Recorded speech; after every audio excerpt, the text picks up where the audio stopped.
if you tag everything the same, you're tagging nothing. I mean, that is a reality, and we see that all the time. It's a lot of internal organizations when they're looking at their own 365 repositories, their file shares or whatever like that, where they just tag everything. And it's like, well, they come up with a tag X, and that tag is applicable to 95% of the stuff they want to tag.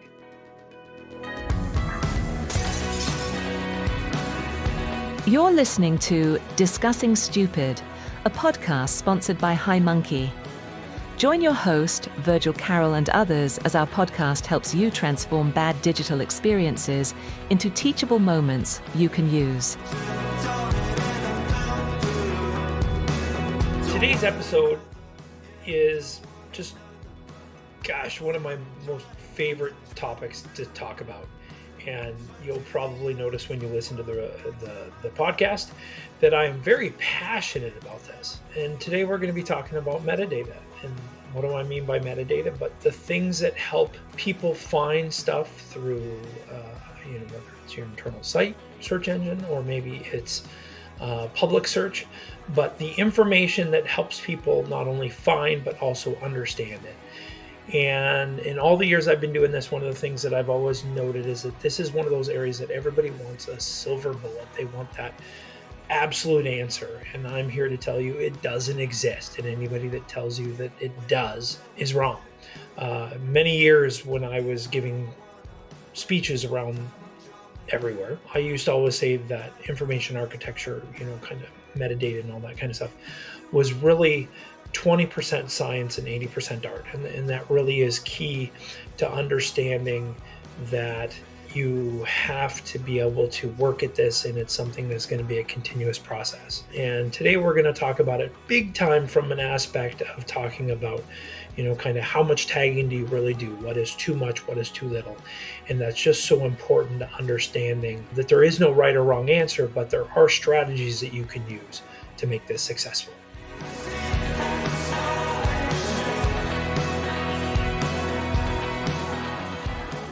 Yeah. So, maybe we should start by, opening up the discussion, explaining to anyone who doesn't know what metadata is. Because if, you don't, you probably should. And even if you think you do, you probably don't know, enough about metadata. Yeah, well, that in and of itself is a dicey question, because what is metadata? Well, honestly, metadata means kind of a lot of different things to a lot of people. For our purposes, it's probably just easiest to look at it as keywords, but it's not really just keywords. It's key phrases, and that it's basically descriptors. In essence, it's something that describes the content, and in the context of what we use it when we start talking about things like SEO and different topics like that, where we're looking at things that help better define and describe content, and that really what it is. And that could be an individual word, that could be a phrase, honestly it could be a full description. I've kind of seen it all kinds of different ways, but overall it's really about something enabling people to better classify and clarify what content is about and how to find it. Yeah, I think as I've, gotten to know metadata more, I think I initially approached it in kind of like a very boxed perspective. Like I thought, okay, I need to understand it in this. Yeah, I have to understand perfectly how it works, and because it works the same across all websites, right? Well, in some ways it kind of does work very similar across a lot of websites, but it's never going to be the same, purpose. It's never going to be implemented in the same way. right. What you say is very true. The reality is there is no right or wrong way. The one thing I've always seen about metadata when you start talking about that and kind of search engine optimization, everything like that, is everybody looks for that silver bullet like that. You do it this way and it'll be perfect. But that doesn't exist. It has never existed, and it never will. Even with the inception of AI, where it's supposed to be smarter, it still doesn't exist. In that, the reality is there's so many things that go into content, not only the content, but the context of the content, the context of the person looking at the content and what they're trying to get out of it. I mean, those are all things that affect it.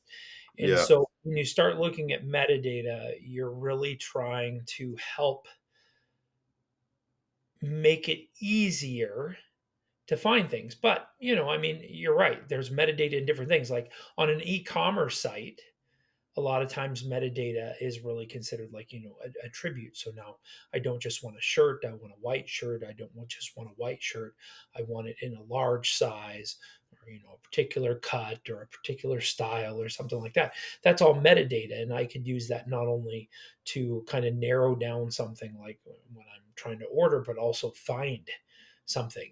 I mean, you look at like the searches on like Amazon, and you see like the 500,000 refiners that are on the side, where you have to you can select everything. I mean, that's really what it's about in Yeah. there. But you're right, it's not in a box. I've been doing this for a long time, and I can tell you there's patterns and practices that are very much the same, but overall the way we implement metadata at one customer versus another tends to be very different. Yeah. It's, becoming pretty clear that it's not like a perfect science. There's not like a one all, do all. Is that what they say? One all, do all way of doing it. Right, yeah. Um, but I think one thing that I've really gathered in my recent experiences of doing metadata is there's a big problem with kind of two sides of it. One, under tagging a site, like the pages across the site, and two, over tagging.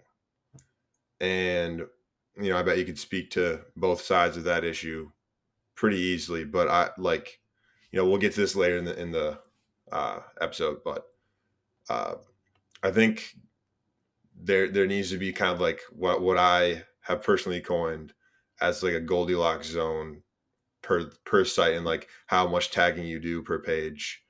Find the right balance of it. But let's speak to first under tagging. Like what's the issue with under tagging a site? Well, it's context. I mean, it really is context. If you don't tag anything and you are relying on the talents of the search engine that you use on your site or the public search engine that's crawling your site, you're relying on it to kind of convey the meaning of your content and what it is and that. And where a lot of times in today's modern search, which I'm going to put AI in that. And I realize there's a lot more complexities to artificial intelligence, but overall, in general, it's looking at your content and it's defining something from that. Well, that's fundamentally what a search engine does, is looking at it and is trying to understand it. Where you lose the context is it's like a lot of times it's like, well, people have very simple searches that they do, and people that do those very simple searches tend to find things in a very large scope in there. All right, we're gonna have to cut out this part, sorry. No, all good. Or we could just keep. Or we can just keep it in and show That'd be funnier. how real We are real people. I am. Yeah. But I mean, you take it like and I've talked about this in many presentations. How many times I've like done usability tests, and in usability tests, you have somebody search something on a site, and you'll say like find XYZ form on this site or something. And somebody will go into the search box, they'll type the word form in, and they'll hit enter. But that's just the simplicity of how people search. And so if you looked at a typical site and like a banking site or something like that, how many times has the word form been used? So you're just relying on the usage of the word and the proximity of that use and all the kind of just general search algorithms. So if you don't tag anything and you don't give it any additional metadata to really understand what the content is and what is more important, then you're basically just relying on the technology, and you're not really helping anything. Yeah, that makes sense. Like you can't just rely on the word form to get you through your banking site, because how many forms do you have across the whole thing? And it's like, yeah, But when it comes to, I mean, over tagging, I mean, it seems like the same logic almost kind of applies because, It like, does. you can have like a bunch of different types of tags that you're using across, but if you are using the same, you know, like on an even bigger banking site, if you're using form a million times, it's just the kind of the same issue. It seems like. You're right. Yeah. I mean, and I kind of say it. If you tag everything the same, you're tagging nothing. I mean, that is a reality, and we see that all the time. I have done this a lot, especially in internal organizations, probably even more so than public websites. A lot of internal organizations, when they're looking at their own 365 repositories, their file shares or whatever like that, where they just tag everything. And it's like, well, they come up with a tag X, and that tag is applicable to 95% of the stuff they want to tag. So they tag 95% of that with there. Well, if that's now a refiner on a search page, and I click that as a refiner, I have just narrowed 10,000 search results down to 9,500 search results. Why? Because I tagged it. So over tagging is a huge problem. And so you're right, what you kind of said before. You really have to find that Goldilocks zone, which is like what it is. And so it's really two things. It's one, how much tagging you do, but even more importantly, the tags you use. Like if I was dealing with a form site, that had a bunch of forms on it, I wouldn't use a tag called form because everything implicitly is a form on that site. And so that's a lot of times what other things that happen when people create metadata is they create really simple metadata structures. And they come back and they're like, well, but this technically does with that, and that does with that, and that does with that, and that does with that. Again, metadata is both helping define but also differentiate content from one another so that people can better solidify and narrow down what it is, not only just from natural search processes understanding, because I mean metadata is also alternate spellings, alternate words, acronyms, synonyms, all those kind of things that fall in there, but also from the standpoint of refiners and helping people refine down processes and understand things better. Yeah, you mentioned refining, and that makes me kind of think. I know there's probably some people listening that are thinking, okay, well, I mean, they're probably concerned about getting the metadata like perfect so that it will, give people the best search experiences on their like website, whatever platform it is. Yeah, But well, I well, think, you just create a committee, and that committee takes 6 to 9 months to come up with the initial metadata set, and then they need to take it out to other people, and they take another 6 to 9 months to come up there, and that's honestly what happens. I cannot tell you how many times I've been brought into situations where that's the exact scenario where they've been working on this stuff for a year or more because nobody can decide, and there's both because they want everything to be in there or they want nothing to be in there, and or they want it to be too broad or they go crazy and go too narrow. And so it's exactly along the lines of what you said. There's a Goldilocks zone that you have to figure it out, and it's different for every organization, but overall you got to go through that process. And this is honestly where, and I'm not saying hire a consulting company, but this is where bringing in an external kind of input is very helpful, whether it's, yeah, an external consultancy or maybe just somebody internally that is kind of away from the process, away from the site, that can help kind of objectively look at things and understands kind of content science and everything goes around there. There is no silver bullet. It's going to be different, and it's something that you're going to do, and then you're going to adjust, and you're going to adjust, and you're going to adjust, and it's something that takes a lot of time to really get well. And so you can't just look at it in a box. As a matter of fact, one of the things I think would be a great episode down the road is talk about, okay, once you've gotten metadata in place or refiners and that, how do you really look at the data that you're getting back from that and actually decide what to do next from there. But there is no key. There is no do this, you're set, you're good to go. It's really a process and experimenting, and you got to find that balance between too little and too much. And most likely up front, you're not going to do it well in that, and you're going to have to refine it. But if you do something and you get data from that you can learn from, how is that ever a bad thing? Yeah, and regardless, you're probably improving the odds of people finding the content in the first place. Like if you do something about it, and then on top of that, if you keep refining the metadata, over time based on looking at the analytics and whatnot, I think that's really on the right track. Right. And to kind of wrap up here, if I was to give one piece of advice that people can say is, I'm not going to say it's a silver bullet, but it's one of the big answers, is a lot of times what people do is they spend 80% of the time trying to fix 20% of the issues.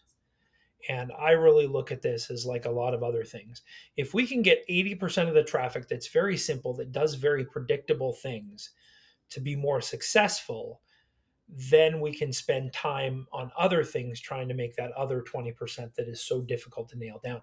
But one of the things that really jam up this thing is that people are like worried about like obscure information or obscure, concepts in that versus there. So that 80-20 rule is probably the thing as a consultant I preach the most with all my customers is kind of, let's worry about this over here. If we can make this better, then that gives us more time to worry about this. But if we have to worry about this 80% all the time too, we're really failing.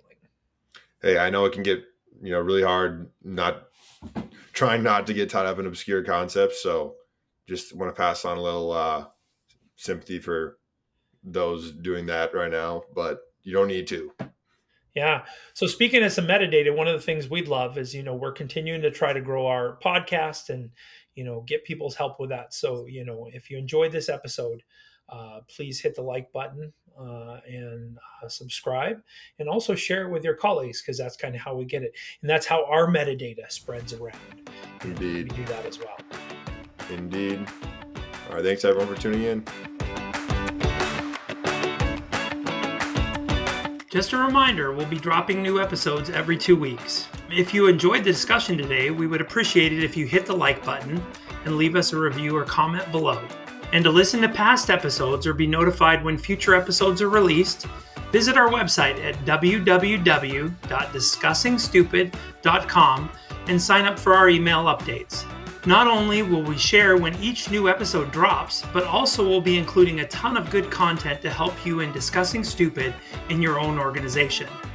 Of course, you can also follow us on YouTube, Apple Podcasts, Spotify, or SoundCloud, or really any of the other favorite podcast platforms you might use. Thanks again for joining, and we'll see you next time.